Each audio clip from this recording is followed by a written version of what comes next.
¿Qué son las administradoras de fondos para el retiro y a qué se dedican? Las administradoras son entidades financieras que se dedican de manera habitual y profesional a administrar las cuentas individuales y canalizar los recursos de las subcuentas que las integran, así como administrar sociedades de inversión. Las administradoras deberán efectuar todas las gestiones que sean necesarias para la obtención de una adecuada rentabilidad y seguridad en las inversiones de las sociedades de inversión que administre. En cumplimiento de sus funciones, atenderán exclusivamente al interés de los trabajadores y asegurarán que todas las operaciones que se efectúen para la inversión de los recursos de dichos trabajadores se realicen con ese objetivo. Ahora bien, el objetivo de las administradoras. En primer lugar, abrir, administrar y operar cuentas individuales de los trabajadores. Tratándose de trabajadores afiliados, sus cuentas individuales se sujetarán a las disposiciones de las leyes de seguridad social aplicables y sus reglamentos, así como las de la ley del SAT. Para el caso de las subcuentas de vivienda,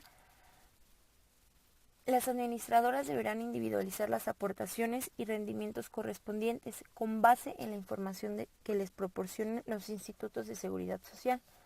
La canalización de los recursos de dichas subcuentas se harán en los términos previstos por sus propias leyes.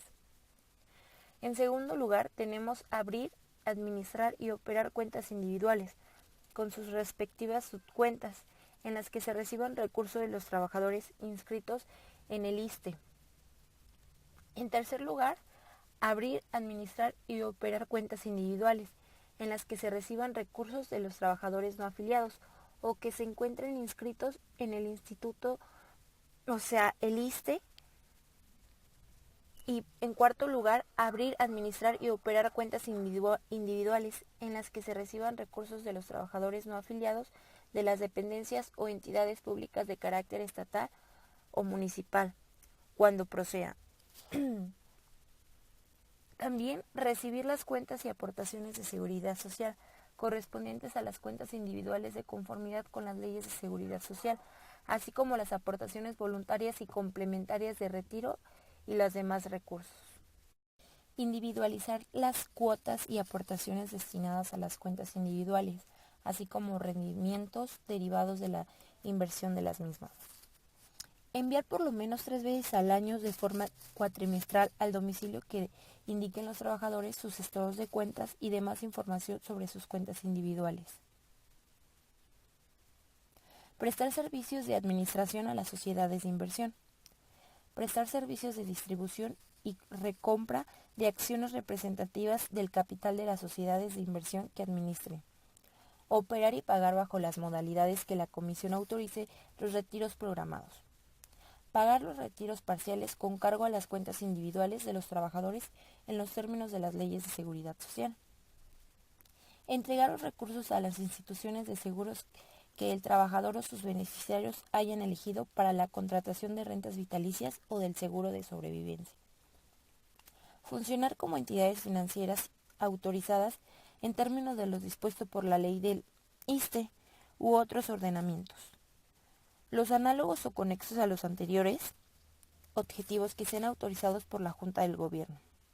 Obligación de las administradoras de incluir en estados de cuenta el salario y número de días laborados. Las administradoras deberán incluir en los estados de cuenta que tienen obligación de emitir a los trabajadores afiliados sin costo adicional el salario base de cotización y el número de días laborados declarados ante el IMSS para efecto del pago de las cuotas. En caso de discrepancia entre el salario recibido por el trabajador, su forma de integración a los días elaborados por éste con los declarados por el patrón, el trabajador podrá denunciarlo ante las autoridades competentes. Requisitos para la constitución y organización de las administradoras.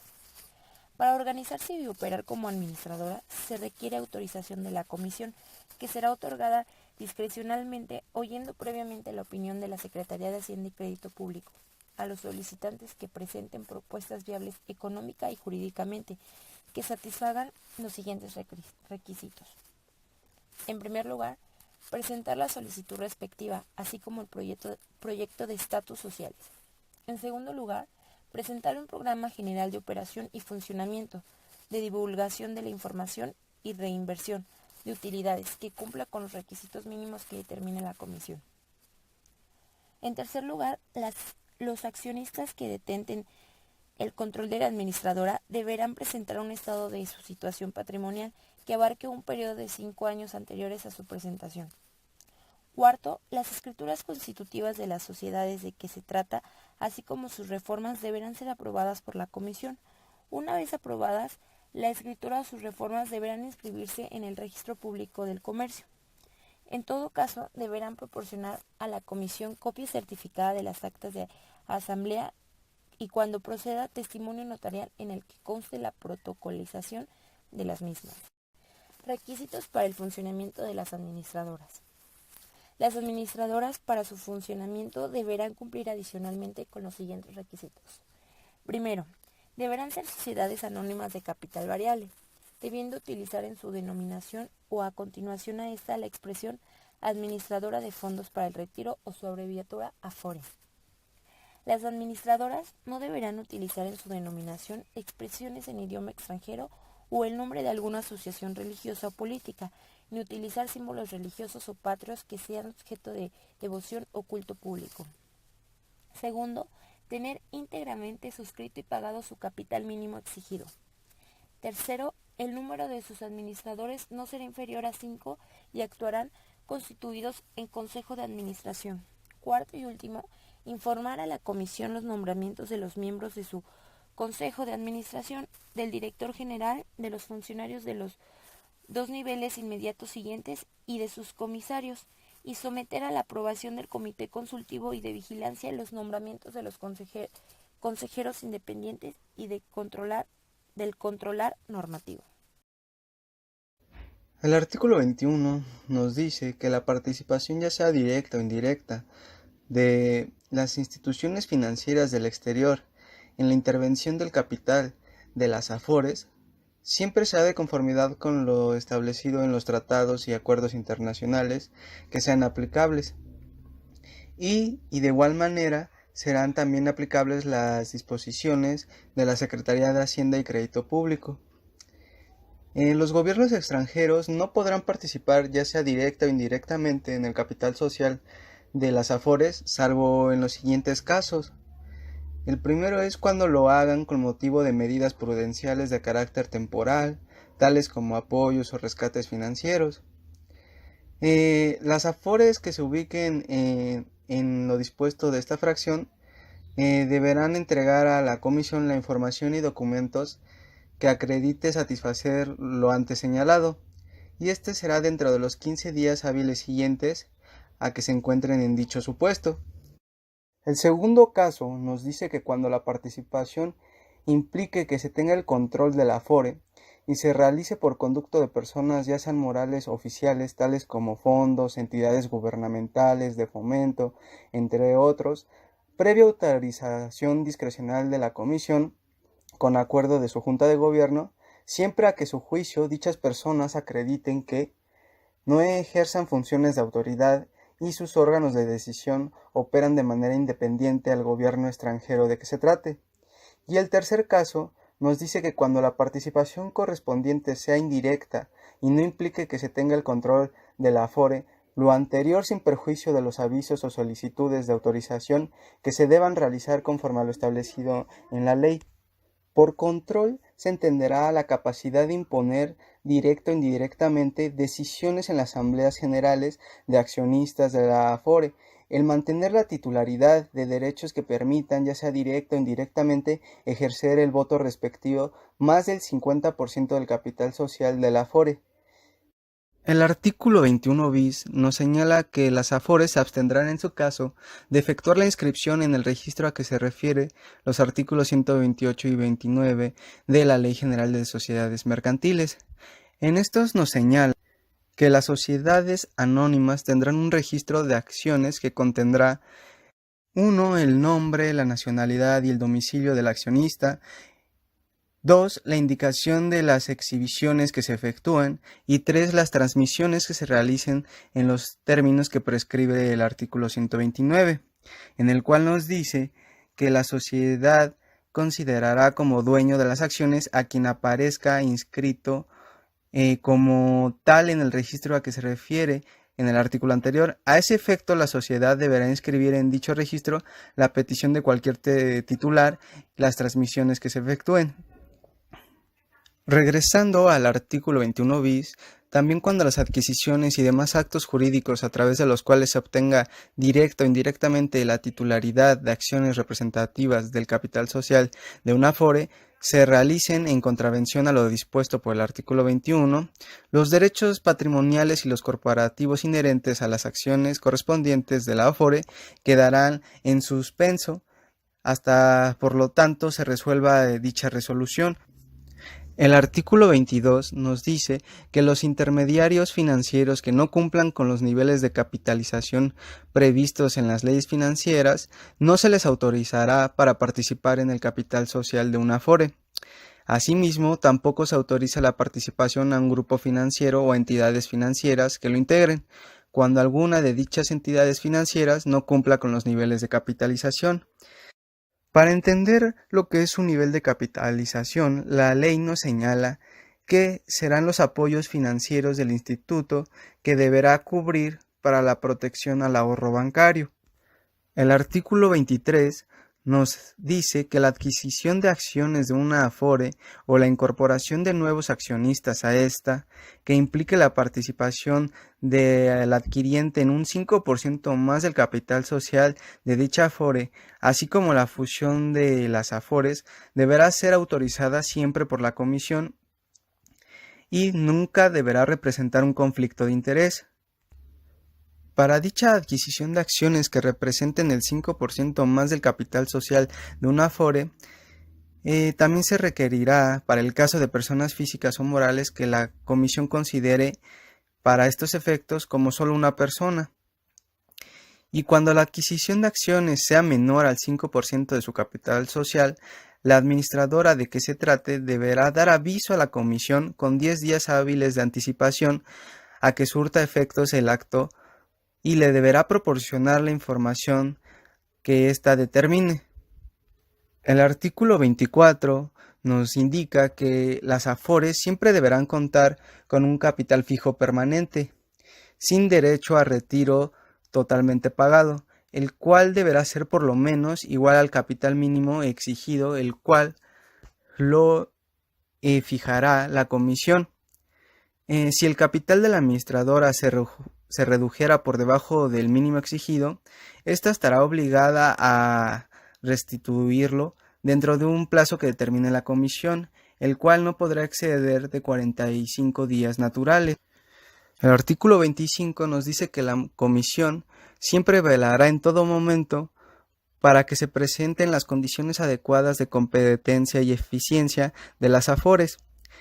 Para ello, en concordancia con la Ley Federal de Competencia Económica, la Comisión podrá establecer los mecanismos que ella estime necesarios para que no se presenten prácticas monopólicas, ya sean absolutas o relativas, y dichos mecanismos se aplicarán previa opinión de la Comisión Federal de Competencia Económica y del Comité Consultivo y de Vigilancia. El artículo 26 nos dice que para tener un adecuado balance y equilibrio en los sistemas de ahorro para el retiro, ninguna Afore podrá tener más del 20% de participación en el mercado de los sistemas de ahorro para el retiro. La Comisión podrá autorizar, previa opinión del Comité Consultivo y de Vigilancia, un límite mayor, pero siempre que no represente un perjuicio a los intereses de los trabajadores. El artículo 27 nos señala que las inversiones con cargo al capital mínimo pagado se sujetarán a las siguientes reglas. La primera, no excederá del 40% del capital mínimo pagado exigido el importe de las inversiones en mobiliario y equipo, en inmuebles, en derechos reales que no sean de garantía o en gastos de instalación, más el importe de las inversiones en el capital de las empresas que les presten servicios complementarios o auxiliares. La Comisión podrá autorizar un porcentaje mayor al establecido sin que pueda exceder del 60%. Y la segunda regla es que el importe restante del capital mínimo pagado exigido deberá invertirse en acciones de las sociedades de inversión que administren.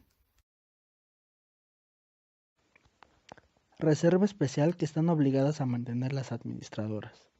Las administradoras estarán obligadas a constituir y mantener una reserva especial invertida en las acciones de cada una de las sociedades de inversión que éstas administren. En los casos en que el monto y composición de la reserva especial en una sociedad de inversión se encuentre por debajo del mínimo requerido, la administradora que la opere estará obligada a reconstituirla dentro del plazo que determine la comisión. Este plazo no podrá exceder de los 45 días naturales. Los administradores en su consejo de administración contarán con consejeros independientes. Estos expertos independientes tendrán que ser expertos en materia financiera, económica, jurídica o de seguridad social. A su vez, estos no deberán de tener ningún tipo de nexo patrimonial ni vínculo laboral con los accionistas. Los asuntos que requieren ser aprobados por la mayoría de los miembros del Consejo de Administración y contar con el voto aprobatorio de los consejeros independientes son los siguientes: el programa de autorregulación de la administradora, los contratos que la administradora celebre con las empresas, los contratos de fondos para el retiro que la administradora celebre con los trabajadores, y este contrato deberá contener lo siguiente: el objeto del contrato, el tipo del trabajador con el que se celebra, las obligaciones específicas de la administradora, la elección de las sociedades de inversión por el trabajador, la estructura y cobro de comisiones, la responsabilidad de la administradora por sus actos, la vigencia del contrato y sus causas de terminación. En cada administradora existirá un contralor normativo. Este será responsable de vigilar que los funcionarios y empleados de la misma cumplan con la normatividad externa e interna que sea aplicable. El contralor normativo realizará las siguientes funciones: verificar que se cumpla con el programa de autorregulación de la administradora, el cual contendrá las actividades de los principios funcionarios y las normas a las que habrán de sujetarse. Proponer al Consejo de Administración de la administradora modificaciones al programa de autorregulación de la misma, a efecto de establecer medidas para prevenir conflictos de interés. Recibir los informes del comisario y los dictámenes de los auditores externos para su conocimiento y análisis. Informar a la comisión mensualmente del cumplimiento de las obligaciones a su cargo. El Contralor Normativo incluirá dentro del programa de autorregulación su plan de funciones con las actividades de evaluación y las medidas para preservar su cumplimiento. Los auditores externos de las administradoras deberán entregar a la comisión la información que ésta les solicite sobre la situación de dichas entidades financieras. Asimismo, deberán informar a la comisión sobre las irregularidades graves que se encuentren en el desempeño de su labor. Las administradoras, en cumplimiento de sus funciones, podrán prestar a las sociedades de inversión los servicios de distribución y recompra de las acciones. Las administradoras para la guarda y la administración de las acciones de las sociedades de inversión que operen deben depositar dichos títulos en una institución para el depósito de valores.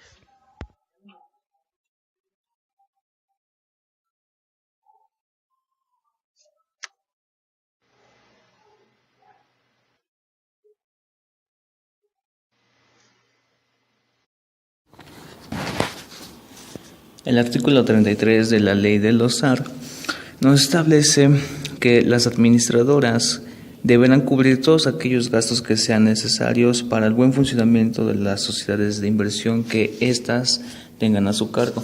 Estos gastos pueden ser como de establecimiento, gastos para organización y todos aquellos que se requieran para el buen funcionamiento de estas administradoras. El artículo 34 nos habla de que las administradoras van a necesitar de una autorización por parte de la comisión para que éstas puedan invertir en las empresas, ya sean complementarias o auxiliares. Las empresas que presten servicios complementarias o auxiliares en las que las administradoras tengan participación accionaria estarán sujetas a la regulación y supervisión de la misma comisión. Cabe señalar que la administradora es y será solidariamente responsable de todas aquellas sanciones que correspondan a dichas empresas con motivo de su supervisión. El artículo 35 nos establece que las administradoras igualmente responderán directamente de todos aquellos actos, omisiones y operaciones que realicen las sociedades de inversión que operen, es decir, todos aquellos actos o omisiones que las administradoras causen serán directamente responsables de estos actos. El artículo 36 nos establece que las administradoras responderán directamente de los actos realizados por todos aquellos trabajadores, consejeros, empleados, directivos que pertenezcan a esta administradora, siempre y cuando estén ejerciendo o estén en cumplimiento de sus funciones relativas a los sistemas de ahorro para el retiro y la operación de la administradora y sociedades de inversión, sin perjuicio de las responsabilidades que correspondan, es decir, si procede alguna acción civil, alguna acción penal, no afectará. Esas acciones son independientes de aquellas que procedan administrativamente. Las administradoras que hayan cometido actos dolosos contrarios a la ley de los SAR tengan como consecuencia directa en el patrimonio de los trabajadores, estarán sujetas a reparar el daño que éstas generaron. El artículo 37 nos establece que las administradoras solamente le podrán cobrar a los trabajadores con cuenta individual las comisiones con cargo a esas cuentas, de conformidad con las leyes o reglas que expida la comisión. Las comisiones por administración de las cuentas individuales solo podrán cobrarse como un porcentaje sobre el valor de los activos administrados. Las administradoras podrán cobrar comisiones distintas por cada una de las sociedades de inversión que operen. Cada administradora deberá cobrar la comisión sobre bases uniformes, cobrando las mismas comisiones por servicios similares prestados en sociedades de inversión del mismo tipo. Las administradoras deberán presentar a la Junta de Gobierno de la Comisión sus comisiones para autorización cada año dentro de los primeros 10 días hábiles del mes de noviembre. La Junta de Gobierno, una vez reciba la solicitud, podrá exigir información adicional, así como aclaraciones, adecuaciones o aquella observación que la Junta de Gobierno considere que el solicitante deba aclarar para el mejor entendimiento de la solicitud. En caso de que una administradora omita presentar sus comisiones anuales para autorización en la fecha establecida, estará obligada a cobrar la comisión más baja autorizada por la Junta de Gobierno a otras administradoras para el año calendario de que se trate. Las administradoras deberán entregar en el domicilio de los trabajadores un comunicado cuando incrementen sus comisiones, por lo menos con 30 días naturales de anticipación a la fecha en que entre en vigor el incremento. Esto a efecto de que los trabajadores puedan solicitar, claro, si así lo desean, el traspaso de su cuenta individual a otra administradora. El incumplimiento a lo antes expuesto tendrá como consecuencia la nulidad de la o las comisiones que pretendan cobrarse, con independencia de todas aquellas sanciones civiles o penales o cualquiera que pueda corresponder. El derecho al traspaso o retiro de recursos, en caso de una modificación a las comisiones, deberá preverse en los contratos de administración de fondos para el retiro y en los prospectos de información de conformidad como lo establezca la comisión. Siempre que fusionen dos o más administradores o se realice una cesión de cartera de administradoras, deberán prevalecer las comisiones más bajas. En ningún caso las administradoras podrán cobrar comisiones por el traspaso de las cuentas individuales o de recursos entre sociedades de inversión. ni por entregar los recursos a la institución de seguros que el trabajador o sus beneficiarios hayan elegido. La comisión deberá informar periódicamente a través de los medios a su disposición las comisiones que cobren las distintas administradoras, procurando que dicha información sea expresada en el lenguaje accesible y que permita a los trabajadores comparar las comisiones que cobran las distintas administradoras. Artículo 38. Las administradoras, salvo lo dispuesto por esta ley, tendrán prohibido: primera, emitir obligaciones; segunda, gravar de cualquier forma su patrimonio; tercera, otorgar garantías o avales. La cuarta fracción se deroga. Quinta, adquirir acciones representativas del capital social de otras administradoras, salvo que obtengan para ello autorización de la comisión. Sexta, obtener préstamos o créditos, con excepción de los expresamente autorizados por la comisión. Séptima, adquirir el control de empresas. Y octava, las demás que señalen en esta u otras leyes. Sección 2. De las sociedades de inversión especializadas de fondos para el retiro. Aquí veremos el artículo 39, en el cual nos señala que las sociedades de inversión, administradas y operadas por las administradoras, tienen por objeto invertir los recursos provenientes de las cuentas individuales que reciban en los términos de las leyes de seguridad social y de esta ley. Asimismo, las sociedades de inversión invertirán los recursos de las administradoras, a que se refieren los artículos 27 y 28 que menciona esta ley. Además, las sociedades de inversión podrán invertir las aportaciones destinadas a fondos de previsión social, las aportaciones voluntarias y complementarias de retiro que reciban los trabajadores y patrones, así como los demás recursos que en términos de esta ley pueden ser depositados en las cuentas individuales. El artículo 40 nos menciona que para organizarse y operar como sociedad de inversión se requiere autorización de la comisión, que será otorgada discrecionalmente, oyendo previamente la opinión de la Secretaría de Hacienda y Crédito Público. A los solicitantes que presenten propuestas viables económica y jurídicamente que satisfagan los siguientes requisitos. Primero, presentar la solicitud respectiva, así como el proyecto de estatutos sociales. Segunda, presentar un programa general de operación y funcionamiento de la sociedad que cumpla con los requisitos que establezca la comisión. Tercera, las escrituras constitutivas de las sociedades de que se trata, así como sus reformas, deberán ser aprobadas por la comisión. Una vez aprobadas la escritura o sus reformas, deberán inscribirse en el registro público de comercio. En todo caso, deberán proporcionar a la comisión una copia certificada de las actas de asamblea y, cuando proceda, testimonio notarial en el que consiste la protocolización de las mismas. Artículo 31. Las sociedades de inversión para su funcionamiento deberán cumplir adicionalmente los siguientes requisitos.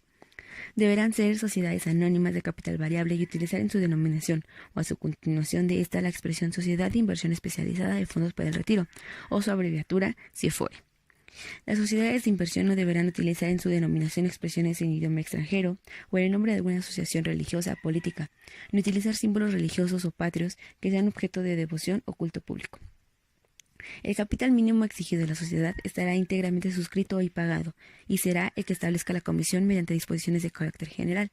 Dicho capital estará representado por acciones de capital fijo, que solo podrán transmitirse para previa autorización de la comisión, a la cual no será necesaria en el caso de que se transmitan a la administradora que las opere. Las sociedades de inversión estarán obligadas a constituir el fondo de reserva a que se refiere el artículo 20 de la Ley General de Sociedades Mercantiles. Su administración estará a cargo de los mismos integrantes del Consejo de Administración de la administradora que las opere en los términos que establece la ley. Únicamente podrán participar en el capital social fijo de las sociedades de inversión la administradora que solicite su constitución y los socios de dicha administradora. En ningún caso la participación accionará de las administradoras en el capital fijo de las sociedades de inversión que operen podrá ser inferior al 99% de la parte representativa del capital social fijo. La fusión de sociedades de inversión deberá ser previamente autorizada por la comisión, y únicamente podrán participar en su capital social variable los trabajadores que inviertan los recursos de las cuentas individuales previstas en las leyes de seguridad social, así como las administradoras conforme a lo dispuesto en los artículos 27 y 28 de esta ley, y podrán mantener acciones en tesorería, que serán puestas en circulación de la forma y términos en que señale el Consejo de Administración, y en caso del aumento de capital, las acciones se pondrán en circulación sin que rija el derecho de preferencia establecido por el artículo 132 de la Ley General de Sociedades Mercantiles. Asimismo, podrán adquirir acciones que emitan, procediendo a la disminución de su capital variable de inmediato. Artículo 42. Las sociedades de inversión deberán contar con un comité de inversión que tendrá por objeto determinar la política y estrategia de inversión y la composición de los activos de la sociedad, así como designar a los operadores que ejecuten la política de inversión. Este comité deberá integrarse cuando menos con un consejo independiente, el director general de la administradora que opere la sociedad de inversión, y los demás miembros que designe el consejo de administración de la sociedad de inversión de que se trate. No podrán ser miembros de este comité aquellas personas que sean miembros del comité de riesgo de la sociedad, con excepción del director general de la administradora, el cual deberá participar en ambos comités. La designación de los operadores de las sociedades de inversión deberá contar con el voto favorable de los consejeros independientes que sean miembros del comité de inversión. Este comité deberá sesionar cuando menos una vez al mes, y sus sesiones no serán válidas sin la presencia de cuando menos un consejero independiente. De cada sesión deberá levantarse acta pormenorizada, la cual deberá estar en disposición de la comisión. Artículo 42 bis. Las sociedades de inversión deberán contar con un comité de riesgos, el cual tendrá por objeto administrar los riesgos que se encuentran expuestos, así como vigilar que la realización de sus operaciones se ajusten a los límites, políticas y procedimientos para la administración de riesgos aprobados por su consejero de administración. La composición de este comité deberá ser determinada por la comisión mediante disposiciones de carácter general. En todo caso, deberán ser integrantes del mismo consejero independiente, y no uno independiente, de la sociedad de inversión de que se trate, los cuales no deberán ser miembros del comité de inversión de la misma sociedad de inversión, y el director general de la administradora que opere a la sociedad de inversión. Artículo 43. El régimen de inversión deberá tener como principal objetivo otorgar la mayor seguridad y rentabilidad de los recursos de los trabajadores, para fomentar la actividad productiva nacional, la mayor generación de empleo, la construcción de vivienda, el desarrollo de infraestructura estratégica del país y el desarrollo regional. Asimismo, la Comisión podrá establecer dentro del régimen de inversión los requisitos que deberán reunir los trabajadores para invertir en determinadas sociedades de inversión.